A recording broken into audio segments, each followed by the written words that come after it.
Now we have the latest on President Trump's trade war after he announced he was delaying a 50% tariff on imports from the European Union.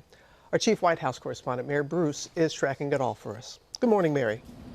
Hey, Robin, good morning. Well, all eyes are certainly on the markets this morning to see how Wall Street responds to this latest turnabout in Trump's trade war. The president is now relenting. Just for now, he is delaying that threat of a 50% tariff against the European Union, one of our largest trading partners. These massive tariffs were supposed to go into effect at the end of this week on June 1st, but instead he's now postponing them until July 9th, following a phone call with the head of the European Commission. Now, both sides this morning are promising to quickly ramp up these talks, but it's still not clear exactly what President Trump is looking for. Asked on Friday if there was anything that the EU could do to avoid these tariffs, the president said, quote, "I don't know. We're going to have to see what happens." Now, what is clear right now, the administration is not happy with how these negotiations have been going in recent weeks, and they are hoping that the threat of a 50% tariff will light a fire under these talks, Robin. And we'll see what happens there. But meanwhile, the president is continuing his fight with Harvard. We know this, Mary.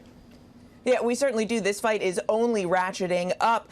Just days after a federal judge blocked the Trump administration's ban on international students at Harvard, the president is now threatening to take away $3 billion in grants. He says he wants to redirect this money to trade schools, though he hasn't explained exactly how that would work. And just now we are learning of reports that the president has now directed and instructed all federal funds at Harvard to be canceled, meant to sever the government's remaining ties with the prestigious university. It comes as the administration has continued to argue that Harvard has become a, quote, hotbed of anti-American, anti-Semitic, pro-terrorist agitators. Those are allegations Harvard, of course, strongly denies. There is another hearing set for Thursday, but Robin, in the meantime, this now means that the fate of some 7,000 international students at Harvard are hanging in the balance. That's right. All right, Mary, thanks to you.